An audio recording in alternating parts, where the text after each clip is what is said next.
Chapter 29. The Shaping of the Shining One. We reached what I knew to be Lachlan's own boudoir, if I may so call it.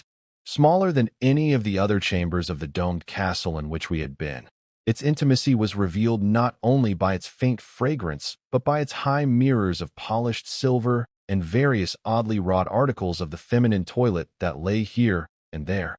Things I afterward knew to be the work of the artisans of the undercircle, and no mean metal workers were they. One of the window slits dropped almost to the floor, and at its base was a wide, comfortably cushioned seat commanding a view of the bridge and of the cavern ledge. To this the handmaiden beckoned us, sank upon it, drew Larry down beside her, and motioned me to sit close to him. "Now this," she said, "is what the Silent Ones have commanded me to tell you too. To you, Larry, that knowing you may weigh all things in your mind, and answer as your spirit bids you a question that the three will ask, and what that is I know not," she murmured. "And I," they say, "must answer, too, and it frightens me." The great golden eyes widened, darkened with dread. She sighed, shook her head impatiently. "Not like us, and never like us," she spoke low, wonderingly. "The Silent Ones say were they. Nor were those from which they sprang like those from which we have come. Ancient beyond thought are the the race of the Silent Ones. Far, far below this place where now we sit. Close to earth heart itself were they born, and there they dwelt for time upon time. Leia upon Leia upon with others, not like them, some of which have vanished time upon time agone, others that still dwell below in their cradle. It is hard," she hesitated, "hard to tell this, that slips through my mind because I know so little that even as the three told it to me it passed from me for lack of place to stand upon." She went on, quaintly. "Something there was of time when earth and sun were but cold mists into the heavens, something of these mists drawing together, whirling, faster and faster drawing, as they whirled more and more of the mists growing larger, growing warm, forming at last into the globes they are. With others spinning around the sun, something of regions within this globe, where vast fire was prisoned, and bursting forth tore and rent the young orb of one such bursting forth that sent what you call moon flying out to company us, and left behind those spaces whence we now dwell, and of life particles that here and there below grew into the race of the Silent Ones, and those others, but not the Aka which, like you, they say came from above. And all this I do not understand. You, Goodwin?" she appealed to me. I nodded, for what she had related so fragmentarily was in reality an excellent approach to the Chamberlain Moulton theory of a coalescing nebula contracting into the sun and its planets.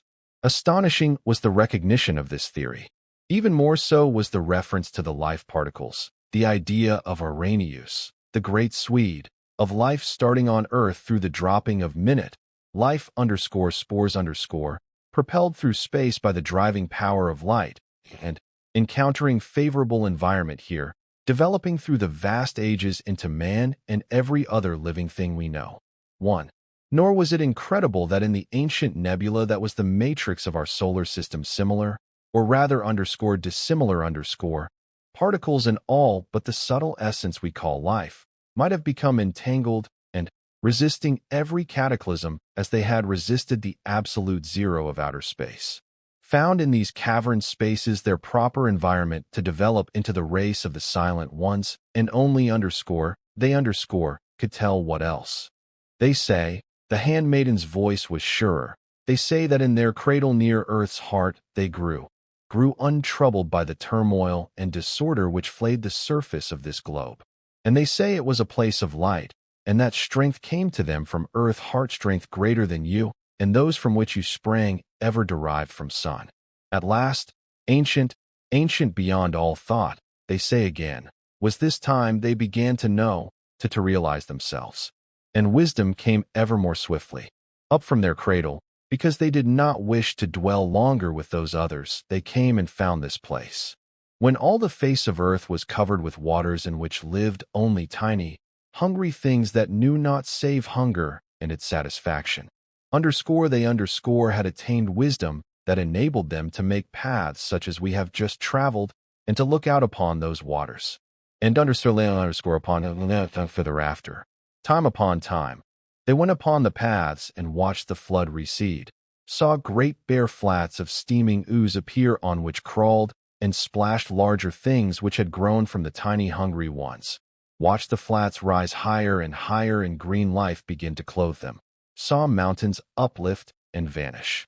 Ever the green life waxed, and the things which crept and crawled grew greater and took ever different forms, until at last came a time when the steaming mists lightened, and the things which had begun as little more than tiny hungry mouths were huge and monstrous. So huge that the tallest of my aka would not have reached the knee of the smallest of them. But in none of these, in none was there realization of themselves, say the three, naught but hunger driving, always driving them to still its crying. So for time upon time the race of the silent ones took the paths no more, placing aside the half-thought that they had of making their way to earth face, even as they had made their way from beside earth heart. They turned wholly to the seeking of wisdom, and after other time on time, they attained that which killed even the faintest shadow of the half-thought. For they crept far within the mysteries of life and death. They mastered the illusion of space. They lifted the veils of creation and of its twin destruction, and they stripped the covering from the flaming jewel of truth. But when they had crept within those mysteries, they bid me tell unto Goodwin, they found ever other mysteries veiling the way. And after they had uncovered the jewel of truth, they found it to be a gem of infinite facets, and therefore not wholly to be read before eternity's unthinkable end. And for this they were glad, because now throughout eternity might they and theirs pursue knowledge over ways illimitable.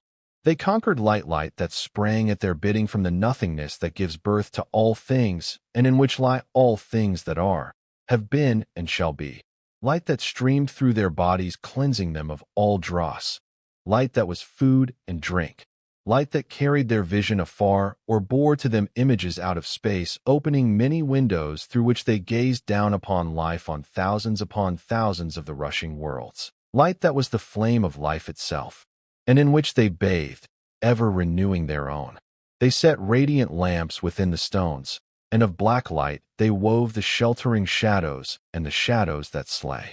Arose from this people those three, the silent ones. They led them all in wisdom, so that in the three grew pride. And the three built them this place in which we sit, and set the portal in its place, and withdrew from their kind to go alone into the mysteries, and to map alone the facets of truth jewel. Then there came the ancestors of the aka, not as they are now, and glowing but faintly within them the spark of self-realization. And the _Tytho_, seeing this spark, did not slay them. But they took the ancient, long untrodden paths, and looked forth once more upon earth face. Now on the land were vast forests and a chaos of green life. On the shores things scaled and fanged, fought and devoured each other, and in the green life moved bodies great and small that slew and ran from those that would slay. They searched for the passage through which the aka_ had come and closed it. Then the three took them and brought them here, and taught them and blew upon the spark until it burned ever stronger, and in time they became much as they are now my aka. The three took counsel after this and said, we have strengthened life in these until it has become articulate. Shall we not create life? Again she hesitated, her eyes rapt, dreaming. The three are speaking, she murmured. They have my tongue.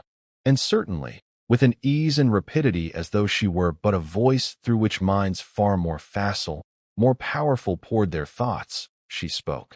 Yeah, the golden voice was vibrant. We said that what we would create should be of the spirit of life itself, speaking to us with the tongues of the far-flung stars, of the winds, of the waters, and of all upon and within these. Upon that universal matrix of matter, that mother of all things that you name the ether, we labored. Think not that her wondrous fertility is limited by what ye see on earth, or what has been on earth from its beginning. Infinite. Infinite are the forms the mother bears, and countless are the energies that are part of her.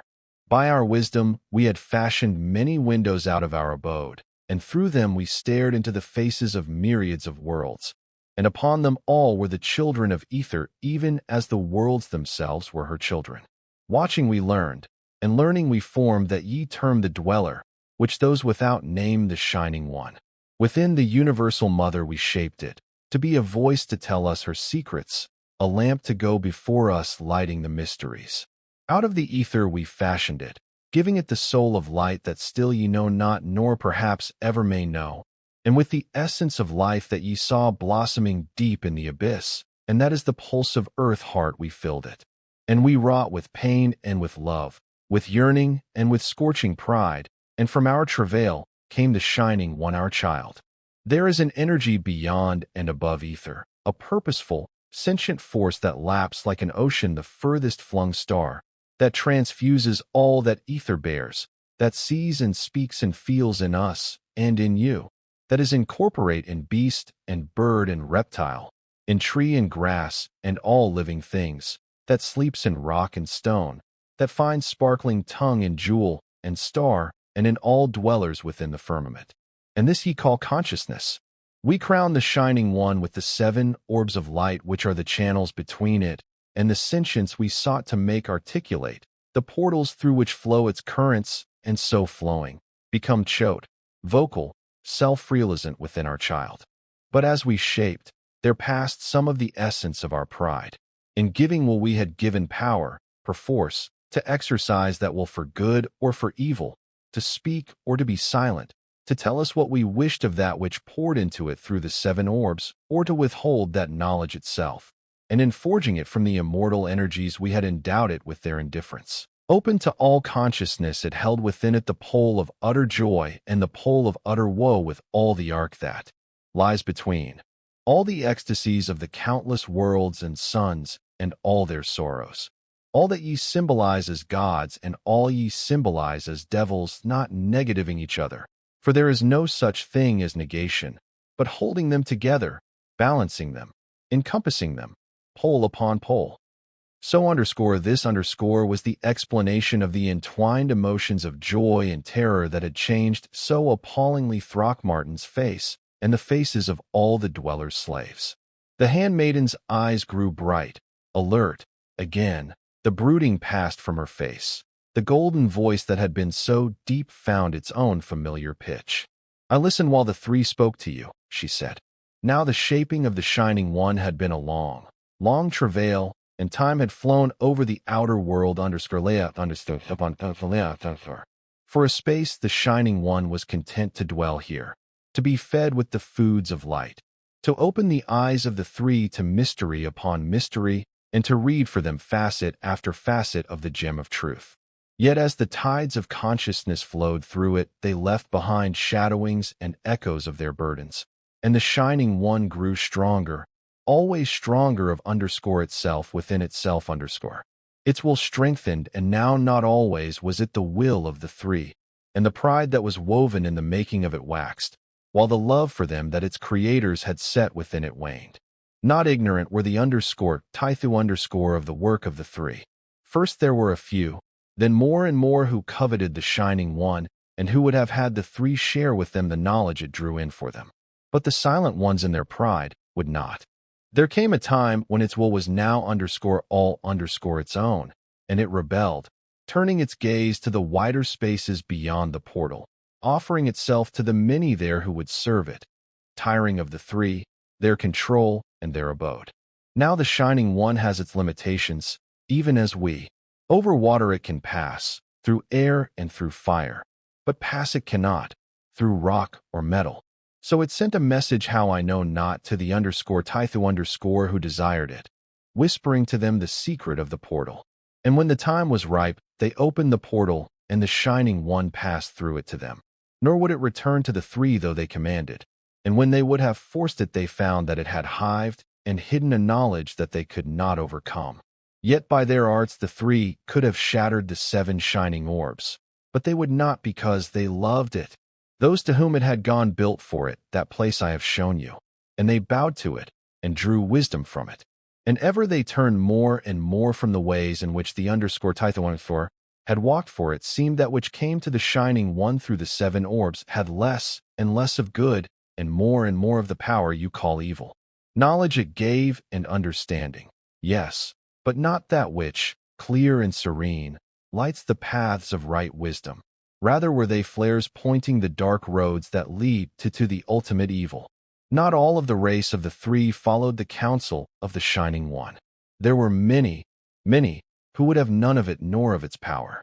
So were the underscore Tithu underscore split. And to this place where there had been none, came hatred, fear, and suspicion. Those who pursued the ancient ways went to the three and pleaded with them to destroy their work, and they would not, for still they loved it. Stronger grew the dweller, and less did it lay before its worshippers for now. So they had become the fruits of its knowledge. And it grew restless, turning its gaze upon earth face, even as it had turned it from the three. It whispered to the underscore Tithu underscore to take again the paths and look out upon the world. Lo! Above them was a great fertile land on which dwelt an unfamiliar race, skilled in arts, seeking and finding wisdom mankind. Mighty builders were they, vast were their cities, and huge their temples of stone. They called their lands Muria, and they worshipped a god Thanaroa, whom they imagined to be the maker of all things, dwelling far away. They worshipped as closer gods, not indifferent, but to be prayed to and to be propitiated, the moon and the sun. 2 kings they had, each with his council and his court. One was high priest to the moon, and the other high priest to the sun.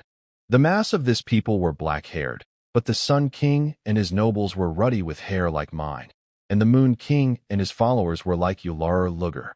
And this, the three say, Goodwin, came about because for time upon time the law had been that whenever a ruddy-haired or ashen-tressed child was born of the black-haired, it became dedicated at once to either sun god or moon god, later wedding and bearing children only to their own kind. Until at last from the black-haired came no more of the light-locked ones, but the ruddy ones, being stronger, still arose from them.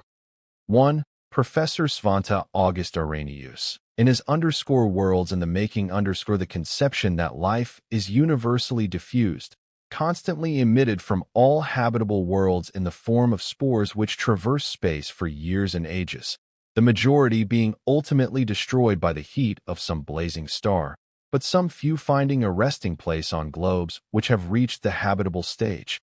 W. T.G.